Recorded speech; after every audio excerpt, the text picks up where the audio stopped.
안녕하세요. UKS 통일코리아 방송의 문경주입니다.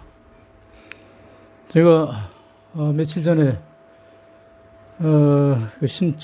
텔레비를 보니까 북한에서 탈북한 한 20대 청년이 한강 하구를 수영해서 건너갔더라고요. 근데 그 한강 하구가 보통 한 1.2km에서 한 2.5km 사이밖에 안 된다고 그래요. 그러니까 수영 잘하는 사람은 그게 가능하죠. 근데 그 사람이 뭐 3년 전에 여기 건너올 때도 한강 하구로 이제 수영해서 왔는데 그게 또 100% 수영은 아니고 나뭇가지에다가 스티로폼을 엮어가지고 그거를 타고 넘었다고 그래요. 이게 상당히 머리가 좋은 사람이고 또 그 물에서 그 수영하는 기술이 좀 있는 모양이죠. 그러니까 그렇게 갔죠. 근데 이번에도 그 넘어간 게 어디 하수구를 통해서 북한으로 넘어갔다고 그러는데 거기도 그런 비슷한 방법을 강구해서 갔는지 그건 모르겠는데 하여튼 그렇게 해서 이제 북한으로 갔더라고요. 근데 그 사람이 무슨 그 코로나 감염 의심이 있어가지고 개성 시내를 전부 봉쇄 조치했다고 그러는데, 글쎄요, 그 사람이 물론 성폭행하고 관련해서 지혜를 져서 경찰에 조사받는다는 그 얘기는 있는 것 같은데, 그렇다고 해도 그 북한 사람들의 사고방식을 우리가 이해할 수는 없지만, 보통 우리들의 상식이라면 대한민국이 세계에서 제일 그 치료 효과가 좋은 나라로 이렇게 알려져 있는데, 이 나라에 있어야 그 코로나 바이러스를 치료할 수 있을 것 같은데, 그게 이제 북한으로 갔다는 게 그 사실인지, 아니면 코로나 바이러스가 많이 참고로는 남쪽에서 왔으니까 무조건 걔도 코로나 바이러스에 감염됐을 개연성이 있다는 전제하에서 그렇게 예단을 하는 것인지, 그 부분은 제가 그쪽에 안 살으니까 잘 모르겠어요. 근데 여하튼, 우리로서는 그 창피한 일인데, 제 생각에는 이 남북한 간의 그 어떤 체제 경쟁의 이 프레임을 전면적으로 바꿀 필요가 있을 것 같아요. 왜냐하면 지금 알려진 바에 의하면 그게 왜 그런 현상이 일어나냐면, 북한에서 남한을 오는 사람들이 무슨 자유를 찾아서 오고 이런 거는 없다고 하는 것을 제가 탈북자들 그 강연을 통해서 여러 번 들었어요. 그 사람들은 자유고 이런 게 문제가 아니고 당장 먹고 살기 힘들으니까 이제 남한으로 올 생각보다는 중국 쪽으로 가는 것이죠. 중국 쪽으로 가서 어떻게 하면 북한보다는 확실히 나으니까 거기서 살다가 거기에 이제 또 부록가들이 끼어드는 것 같아요. 왜냐하면 북한 사람들을 남한으로 보내주면 외상으로 몇천만 원 이렇게 받는 조건으로 해가지고 남한으로 보내주면 남한에서 이제 지급하는 정착금으로 갚는 쪽으로 이렇게 하고 하여튼 그런 식으로 해가지고 일종의 이제 장사 속에 의한 탈북이죠. 근데 참 우리나라의 이 정책이 아둔한 것이,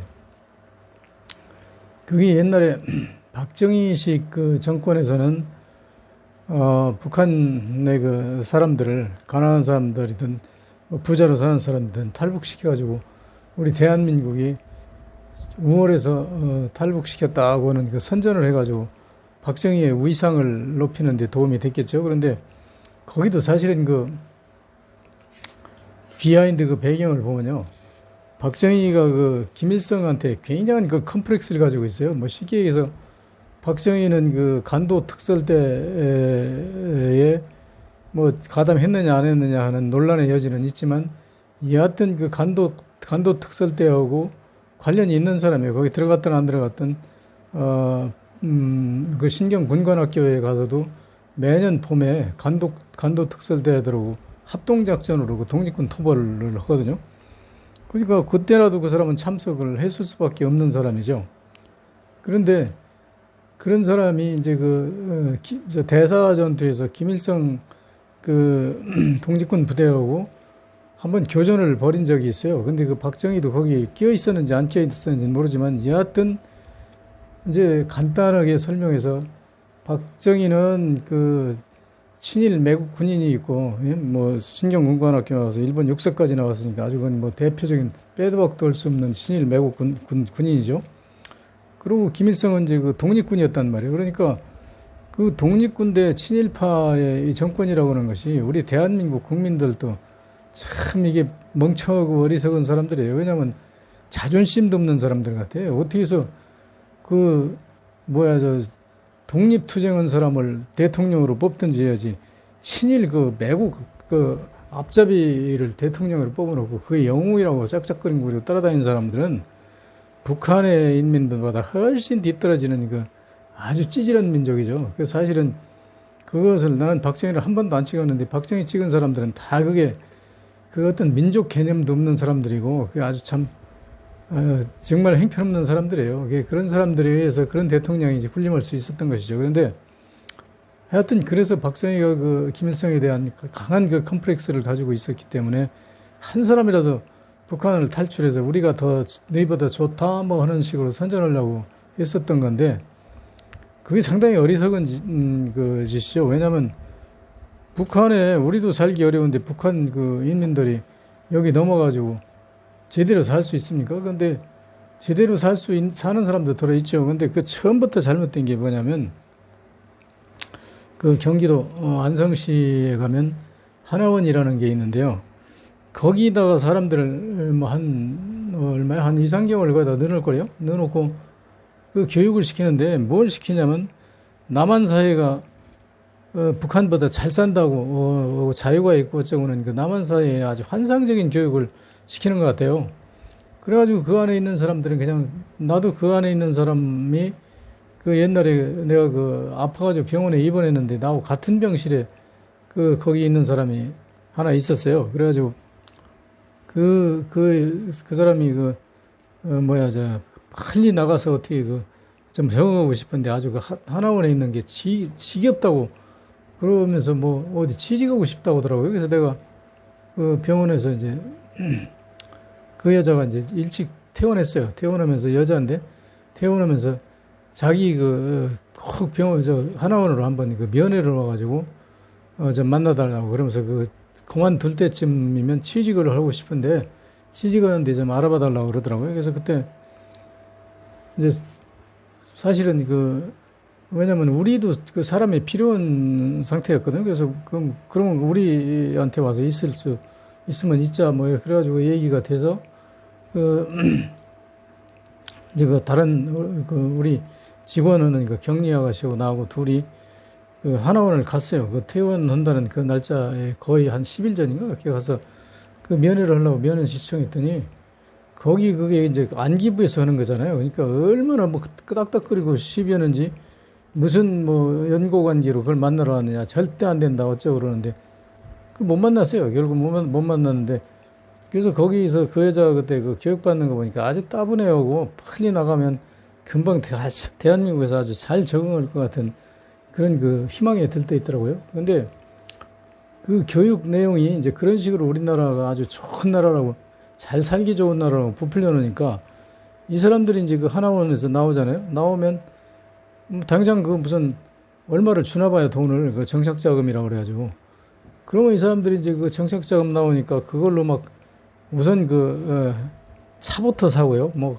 고급 냉장고도 사고 막 이제 물론 이제 안 그런 사람도 들어있는데 이래가지고 그냥 그거를 다 할부로 사가지고 나중에 갚을 수도 없고 지가 이제 생활이 잘 안 되잖아요. 어디 직장 가봐야 안 되고 그러니까 이게 이제 전전하다가 나중에 이제 신용불량자가 되는데 그 사람들이 안타까운 건 난 직접 상대를 안 해봤는데 얘기를 들어보면 그거 막 외상으로 잘 주니까 그냥 다 사는 거예요. 아무거나 막 사고 나중에 그걸 갚으라고 그러면 그거 못 갚으면 말지 그걸 왜 꼭 갚아야 되냐 이런 엉뚱한 생각을 가지고 있다고 그래. 그러니까 이 자본주의 사회의 개념이 전혀 없는 것이죠. 그래서 하나원에서 교육시킬 때 제 생각에는 어떻게 시키냐면 우리나라에 아주 옛날에 어렵게 살았을 때 그런 화면을 보여줘가면서 우리나라 국민들은 정말 이렇게 건면하게 이렇게 일해가지고 이제 어떻게 해서 돈을 조금씩 모아가지고 이게 어떻게 하다 보면 오늘날 텔레비 나오는 것처럼 잘 살 수도 있다. 그런데 그거보다는 그 못 살 확률이 더 많으니까 각오하고 해라 하는 식으로 교육을 시켜가지고 그 사람들이 돈을 아주 처음서부터 그러고 자본주의 사회에서 돈이 없으면 곧 죽음이라고는 식으로 그걸 이제 교육을 시켜야 되는데 그냥 체제 선전만 대입다 하다 보니까 이 사람들은 남한 사회에 나가면 어떻게든지 그냥 사는 줄 알고 이게 착각을 해가지고 돈을 탕탕 낭비하다가 이제 결국은 그 신용불량자가 돼가지고 지금 떠드는 사람이 상당히 많고 요번에 그 한강 하류로 헤엄쳐서 수영해서 건너간 그 청년도 뭐 돈 한 푼 없는 상태에서 그렇게 그 여기서 떠들다 이제 갔다 그러잖아요. 그러니까 이것을 지금 획기적으로 바꿔야 돼요. 왜 바꿔야 되냐면 지금 우리가 그 체제 선전할 필요도 없는 거고 북한 그 탈북민을 받아들일 필요가 없는 거예요. 왜냐하면 그 사람들 와봐야 우리한테 보탬이 전혀 안 돼요. 그 사람들은 자기들 방식대로 이제 살다가 안 되면 무슨 범죄를 저지르던가 하면 안 되면 그 북한으로 넘어가지 않습니까? 그러니까 이걸 과감하게 바꿀 필요가 있어요. 지금 어떻게 해야 되냐면 제 생각 같아서는 그 사람들을 그렇게 그 우리나라에 아주 살기 어려운 측면을 계속 교육시켜가지고 마지막에 이제 그 면담을 하는 거예요. 이렇게 그 어려운 사회인데도 니들이 남한에서 적응을 각오가 돼 있냐? 그리고 자유민주주의에서 신봉하고 자유민주주의에서 그렇게 적응해서 우리 같은 민족으로 살 수 있느냐 이렇게 이제 그 면담을 해가지고 그게 자신 없다면 지금이라도 북한으로 돌아가겠다면 보내겠다 해가지고 돌려보내야 돼요. 여기 적응하지 못하겠다는 사람은. 그거를 무슨 보안법 같은 소리가 아니고 보안법으로 적용해가지고 그걸 돌아가면 처벌한다고 그래가지고 그렇게 그 감금하는 게 그게 합법적으로 맞는 겁니까? 우리 헌법 정신에도 안 맞는 거 아니에요? 그 헌법 정신은 엄연히 그 직업 선택의 자유가 있고 거주 선택의 자유가 있잖아요. 그러면 그 사람들이 처음에 멋모르고 여기 왔으면 여기 와서 보니까 실제가 그런 게 아니라고 판단되면 돌려보내야죠. 돌려보내고 뭐 그런 사람 굳이 우리 붙들어놓고 그걸 정부에서 그 비싼 그 돈 그 사람들한테 헛돈 지불할 이유가 하나도 없죠. 그리고 정착금 주는 것도 한 번에 그 돈을 다 주지 말고 예를 들어서 뭐 집을 주는 것도 집을 전세로 하든지 그래가지고 정부에서 전세금을 주고 니들이 여기서 벌어서 먹고 살아봐라 그래가지고 최소한 5년이고 10년이고 여기서 체류시켜서 저희들이 살아남고 끝까지 살겠다는 사람만 여기다 놔둬야지. 저렇게 지금 3년 만인가 도망갔잖아요. 근데 그렇게 도망간 게 조사해보니까 꽤 많더라고요. 2013년까지 약 한 200명이 들어갔다고 그러고 또 어떤 보도에 의하면 그 후로도 한 100명이 더 도망갔다고도 그러는데 이번에 그 통일부에서 발표하는 거 보니까 한 11명이 북한으로 돌아간 걸로 돼 있더라고요. 근데 이렇게 그 탈북에서 돌아가는 사람들은 이제 숫자로 파악된 것만 그렇고 실제로 여기 와가지고 뭐 돌아갔는지 안 돌아가는지 우리 지금 모르는 것도 상당히 많잖아요. 그거 다 지금 제대로 관리하고 있습니까? 그 관리 못 한다는 것은 지금 요번에 그 김포로에서 돌아간 사람으로 이제 확인됐잖아요. 그러니까 이런 엉터리로 탈북민들을 관리할 게 아니라 제 생각에는 1년에 한 번씩 이 사람들을 면담해가지고 지금이라도 여기 적응하기 곤란하면 북한하고 상의해가지고 돌려보내줄 테니까 돌아가라. 돌아갈 때 돌아가서 북한에서 너를 죽일지 살릴지 그건 몰라. 그건 우린 모르니까 네가 더 잘할 거 아니야. 북한 사회는 어떤지.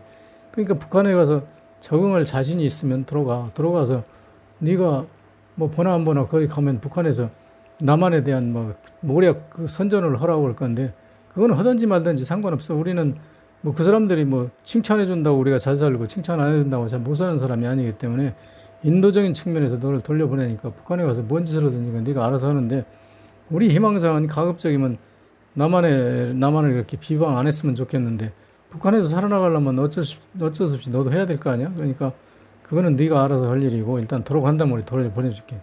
이래가지고 돌아갈 의사가 있는 분들은 돌려보내야 돼요. 그냥 놔두면 여기서 범죄를 저지르든가 아니면 그렇게 탈북을 하잖아요. 그러니까 다시 참 역탈북을 하잖아요. 탈남을 하잖아요. 이제 그러니까 그런 사람들을 놔둘 필요가 이제 전혀 없다고 하는 게 내 생각인데 뭐 그것을 이제 따지면 뭐 국가보안법이 어쩌고 뭐 이런 얘기 하겠죠. 근데 국가보안법은 그 만드는 시대의 배경과 만드는 사람의 목적이 다르기 때문에 지금 그것을 고집할 단계는 아니라고 생각합니다.